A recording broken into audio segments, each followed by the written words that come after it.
नेता जो है वहाँ से जो नेता है, स्थानीय नेता, वो ग्रामीणों की जो यहाँ पे आंदोलन में बैठे हैं उसको दरकिनार करके आउटसोर्सिंग का काम को फिर से चालू करना चाह रहे हैं। क्या कुछ कहना है? देखिए, ये दुर्भाग्य का विषय है और हम लोग लोकतांत्रिक व्यवस्था में अगर लोकतंत्र जिंदा है तो हम चाहेंगे कि जब तक कि अंतिम वार्ता ना हो, जब तक एक समझौता जिसमें सभी लोग की संतुष्टि ना हो, उससे पहले अगर कार्य को किसी प्रकार की गति दी जाती है तो मुझे लगता है ये बहुत ही बड़ा मतलब असामाजिक व्यवस्था होगी, अराजकता का माहौल होगा और हम लोग नहीं चाहते इस प्रकार की स्थिति उत्पन्न हो। इसलिए जो भी ग्रामीण आज 7-8 दिनों से धरने पर बैठे हैं, अपने घर द्वार छोड़कर बैठे हैं, रात को महिलाएं, छोटी छोटी बहनें यहाँ मोर्चा संभाल कर बैठी हैं, एक कोयले के खदान के ठीक ऊपर बैठी है, जहाँ लोग उन्हें रहना नहीं पसंद करें, जहाँ लोग उठना बैठना पसंद नहीं करें, उस जगह पर रात बिताना आज 7-8 दिनों से। तो ऐसी परिस्थिति में अगर वार्ता नहीं होगी, उससे पहले अगर कार्य होता है तो ऐसा करने से कहीं ना कहीं लोकतांत्रिक व्यवस्था से लोगों का विश्वास टूटेगा।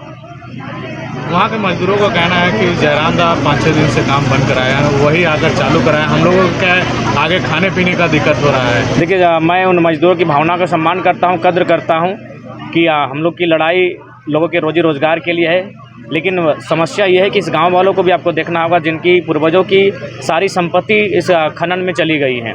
तो इसलिए अगर वैसी बात है मजदूरों की तो मैं उनसे चाहूँगा कि उनको अगर हमारे गांव आए, हम लोग उन्हें चावल धान देकर सहयोग करेंगे। अगर हम लोग ऊपर ऐसा बात वे कर रहे हैं तो हम लोग वैसे भी हम लोग जिस समुदाय से आते हैं, हमारे समुदाय का संबंध ही खेत से होता है। हमारे घर से बहुत लोगों का मतलब पेट भरण पोषण होता है, तब वो हमारे गाँव में आए, अगर ऐसी बात है तो संदेश हम तक पहुँचाएँ, हम लोग ज़रूर उनकी सहायता करेंगे। लेकिन जहाँ तक सवाल है काम रोकने का, और ये गांव वालों की समस्या है, गांव वालों की ज़मीनें गई हैं, गांव वालों का पूरा गांव गया है, हमारे रहती ज़मीन गई हैं, तो जब तक यहाँ इंसाफ नहीं मिलेगा कार्य प्रारंभ नहीं होगा। ये आंदोलन कब तक चलेगा? आंदोलन चूँकि अनिश्चितकालीन है अतः अनिश्चितकालीन चलेगा। हमारी मांगे हैं कि प्रबंधन के साथ साथ उच्च पदाधिकारी जो प्रशासनिक हैं उनके साथ टेबल टॉक हो और अंतिम वार्ता, क्योंकि हमारे पास फाइलों का एक जमावड़ा पड़ा हुआ है, आश्वासन का एक जमावड़ा जमा होकर इतना फाइलें हमारे पास हैं कि कह नहीं सकते हैं। तो ये रोज़ वार्ता, आश्वासन, उनसे हटकर एक निष्कर्ष निकले। और हम लोग भी चाहते हैं कि काम ठप ना हो, काम चले, लेकिन हम इस काम पर चूँकि ये ज़मीनें हमारी गई हैं, पहली प्राथमिकता हमें मिले, हम लोग ये मांग करते हैं। पहली बात तो ये दुर्भाग्य का विषय है कि अभी तक प्रशासन के माध्यम से, प्रबंधन के माध्यम से वार्ता की कोई बात नहीं कही गई है। और आज जिस माइंस को लेकर हम लोग लगातार धरने पर बैठे हैं, जहां कार्य धड़ल्ले से चल रहा है, और आज लोकतंत्र के चौथे स्तंभ के माध्यम से राज्यवासी, जिलावासी और देशवासियों को ये संदेश देना चाहेंगे कि किस प्रकार अगर किसी व्यक्ति के पास सत्ता या फिर शक्ति या संपत्ति अर्जित करने में सक्षम होता है तो किस प्रकार से अलोकतांत्रिक कार्य होता है। जहाजटन के जिस माइंस में हम लोग आज आंदोलन कर रहे हैं, धरना दे रहे हैं, उस माइंस के अगर मतलब नियम कानून को जानेंगे तो शायद आपके पाँव के तले ज़मीन खिसक जाएगी। जब भी कोई परियोजना होती है तो उसमें बहुत सारे कुछ मापदंड होते हैं, मानक होते हैं, जिनका अनुपालन करना होता है, जैसे प्रदूषण बोर्ड का, आपका वन विभाग का, जल प्रदूषण बोर्ड इत्यादि कुछ विभागों की आपकी अनुमति और स्वीकृति लेनी पड़ती है। लेकिन आज अगर जिस माइंस में हम लोग खड़े हैं और जहाँ आंदोलन कर रहे हैं, ये गैर तरीके से ये माइंस चल रहा है। पहली बात, क्योंकि हमारे पास बाकायदा आप लोग कागजी के साथ बताना चाहेंगे, ये आपका सबसे पहला लेटर है 2019 में जारी हुआ था।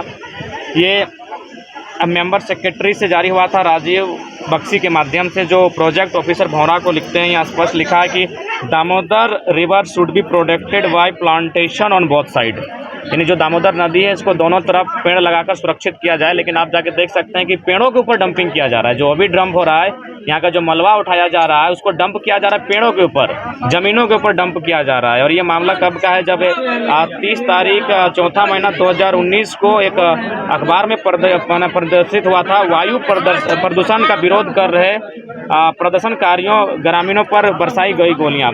तो समझ सकते हैं कि खुद आपका विभाग कह रही है, इन्हें सेक्रेटरीट का मैसेज आता है कि आप दामोदर नदी को क्षति नहीं कर सकते हैं, आप पेड़ पौधों को क्षति नहीं कर सकते हैं। उसके बाद आप ground water of area should भी प्रोवाइडेड। लेकिन कुल मिलाकर धड़ल्ले से मैंने अलोकतांत्रिक तरीके से ये लोग कार्य कर रहे हैं। उसके बाद यहाँ आरटीआई, चूँकि भारतीय संविधान में आरटीआई का एक बहुत बड़ा रोल है, एक आम व्यक्ति का एक बहुत बड़ा अस्त्र होता है आरटीआई के माध्यम से माननीय उपायुक्त को हमने एक चिट्ठी डाला था कि ये जो कार्य यहाँ चल रहा है, माननीय उपायुक्त महोदय, क्या आपसे इसका स्वीकृति लिया गया है? तो बाकायदा डीसी महोदय इसका जवाब ना देते हुए इसको ट्रांसफ़र करते हैं और ये आपका खनन विभाग को भेजते हैं, और एक विभाग है जिसको भेजते हैं कि क्या इसका, और लास्ट में जवाब मिलता है कि हमारे पास इसका कोई दस्तावेज नहीं है। यानी बिना किसी स्वीकृति के, जिसमें आप सोच सकते हैं कि उपायुक्त की स्वीकृति नहीं है। बाकायदा उपायुक्त से जब बात होती है तो वो कहते हैं कि हम सीएनटी के ज़मीनों में क्यों फंसने जाएंगे, वो तो ज़मीन सीएनटी की है। तो जाहिर सी बात है, स्वीकृति नहीं होने के बावजूद भी धड़ल्ले से यहाँ माइनिंग से कार्य चल रहा है, यानी बाहुबली और माफिया तंत्र किस प्रकार यहाँ हावी है। बाकायदा देखिए डीसी महोदय यहाँ अपना विषय में भी लिख के भेजते हैं। जब उमा शंकर सिंह जो उपायुक्त हैं वो स्पष्ट अध्यक्ष प्रबंधक निदेशक भारत कोकिंग कोल लिमिटेड को एक चिट्ठी निर्गत करवाते हैं। उसमें लिखते हैं, धनबाद जिला अंतर्गत झरिया अंचल में मौजा भौरा मौजा नंबर 112 के रैयतों की भूमि से संबंधित जांच प्रतिवेदन के आलोक में रैयतों को देय लाभ उपलब्ध कराने के संबंध में, लाभ यानी मुआवजा।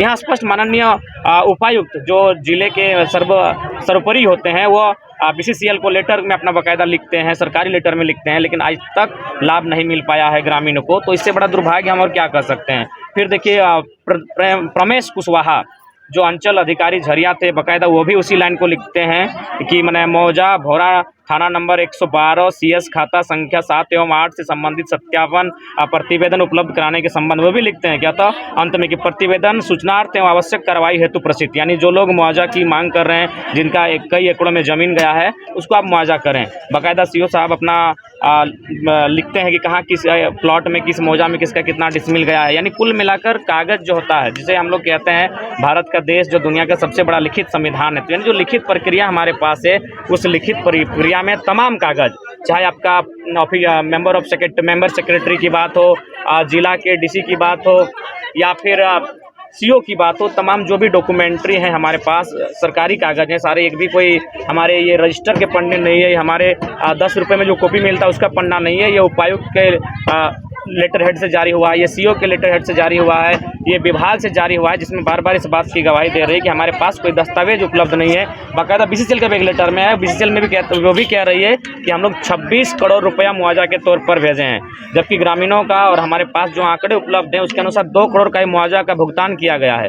जबकि BCCL स्वयं अपने लेटर में जारी करती है, बाकायदा आप इसको भी देख सकते हैं, ये BCCL का स्वयं का लेटर है, सरकारी लेटर है BCCL का, ऑथेंटिक लेटर है। इसमें BCCL कहती है कि मतलब भौरा दक्षिण फोरे पेंच में कुल 5.53 एकड़ रेती जमीन तथा 1.80 एकड़ रेती जमीन JRDA के अंतर्गत मुआवजा है, तो कुल 26 करोड़ 85,16,239 रुपये का अनुमोदन किया गया है। तो जब 2 करोड़ रुपए मात्र उपलब्ध करवाया गया है, भुगतान किया गया है रैयत को, तो बाकी 24 करोड़ किस प्राधिकारी के पास है या फिर किस माफिया तंत्र के पास है, इसका कोई जानकारी नहीं है। तो अगर जो लोग इस सच्चाई को नहीं जान रहे हैं, आज मैं इसी बात को फिर से दोहराना चाहूँगा कि द 4th पिलर द लोकतंत्र के माध्यम से मैं इस बात को कहना चाहूँगा कि आज इस बात को आप समझिए कि आज किस प्रकार से लोगों को यहाँ ज़मीनों को लूट ली है, लगातार जबरन तरीके से जो ग्रामीणों की ज़मीन है उस पर डंपिंग किया जा रहा है, उस पर लगातार खनन किया जा रहा है। तो ये बहुत दुर्भाग्य का विषय है। सबसे पहले जो भी यहाँ के ग्रामीण हैं उनको एक लीगली तौर पर जो मुआवजा बनता है, मुआवजा मिलना चाहिए, नियोजन मिलना चाहिए, और विशेषकर चूँकि दामोदर नदी है उसको प्रोटेक्शन करते हुए आगे का कार्य करना चाहिए। और जब तक मुआवजा नहीं, जब तक नियोजन नहीं, ग्रामीणों के साथ इंसाफ नहीं, तब तक ये आंदोलन और ये धरना चलेगा। और पुनः लोकतंत्र के चौथे स्तंभ से अपील होगी, सादर प्रार्थना होगी कि आप हमारी आवाज़ को इतनी दूर तक पहुँचाएं जहाँ से हुक्मरान में भी डर हो कि लोकतांत्रिक देश है और यहाँ जनता की और सत्य की जीत होगी। ये to the people, of the people, by the people, जनता का देश है और जनता की जीत होगी। हम लोग ये आशा और उम्मीद करते हैं। 24 घंटे का जराम था, 24 घंटे का अल्टीमेटम प्रशासन और प्रबंधन के द्वारा मांगा गया था। 24 घंटा पार हो चुका है और अब जो है कि आप पहुंचे हुए हैं, तो इसको किस तरह से लीड कर रहे हैं? प्रशासन से या प्रबंधन से किस तरह से आपकी बात हुई? देखिए, अभी तक कोई बात नहीं हुई है। लगातार हम लोग इस बात को हम लोग भी चाहते हैं कि कई दिनों से ग्रामीण अपने फैमिली के साथ, पूरे परिवार के साथ, छोटे छोटे बच्चों के साथ, बूढ़ी महिलाओं के साथ धरना पर बैठी है। रात को भी यहीं बिताना पड़ता है, रात का भोजन भी यहीं, मतलब तीनों टाइम का भोजन यहीं बनता है। तो हम लोग भी चाहते हैं कि समस्या का समाधान हो, तो प्रबंधन और प्रशासन की देख रेख में उनकी उपस्थिति में वार्ता हो और एक बेहतर वार्ता हो, एक सकारात्मक वार्ता हो, जिससे कि हम लोग भी धरने को समाप्त करें और आगे की दिनचर्या सबका प्रारंभ हो। तो वार्ता के लिए आप सहयोग में हैं? हाँ बिल्कुल, हम लोग वार्ता के लिए सहयोग में हैं, बशर्ते वार्ता सटीक होनी चाहिए, बेहतर होनी चाहिए। इस स्वतंत्रता दिवस आजादी का जश्न मनाए वाइल्ड वादी वाटर पार्क में, जहां 1 से 30 अगस्त तक पाए amusement park, bird park, zip line, hurdle swimming, water park, 360 cycle, spinner, trampoline, bungee जैसे कई बेहतरीन ऑफर मात्र 100 रुपए में। वाइल्ड वादी water park Ranchi. Call 9304816880। Amity university का पटना और रांची कैंपस पिछले कई सालों से लगातार शिक्षा के क्षेत्र में अनमैच्ड एक्सीलेंस प्रदान कर रही है। यूनिवर्सिटी रिसर्च एंड इनोवेशन की कल्चर को बढ़ावा देती है। यही कारण है कि यहाँ के शिक्षकों और छात्रों ने मिलकर अब तक 700 से ज्यादा रिसर्च पेपर और 30 से ज्यादा पेटेंट फाइल किए हैं। यही नहीं, यहाँ के फैकल्टीज और स्टूडेंट ने 50 से अधिक किताबें पब्लिश की हैं। यूनिवर्सिटी के दोनों ही कैंपस में स्टूडेंट को कॉर्पोरेट प्लेसमेंट प्रोसेस को क्रैक करने के लिए ट्रेनिंग दी जाती है और इसलिए एमिटी यूनिवर्सिटी अपनी स्थापना से ही देश विदेश के कई जानी मानी मल्टीनेशनल कंपनीज जैसे Amazon, Accenture, JP Morgan, GPT, TCS, Wipro, ITC, federal bank, Hindustan Unilever जैसे 180 रेप्यूटेड कंपनीज के लिए रिक्रूटमेंट की प्रेफर्ड चॉइस बन गई है। यही वजह है कि आयुष कुमार को जेपीटी कंपनी लिमिटेड में 24 लाख, जान निसार अख्तर को अमेज़न से 30 लाख और देव नरूला को ह्यूमन होल्डिंग कंपनी लिमिटेड में 44.5 लाख का पैकेज मिला। वहीं सुमन गुप्ता को पैलो ऑल्टो में मिले 47 लाख के हाईएस्ट पैकेज से यूनिवर्सिटी ने बिहार और झारखंड में एक नया रिकॉर्ड कायम किया है।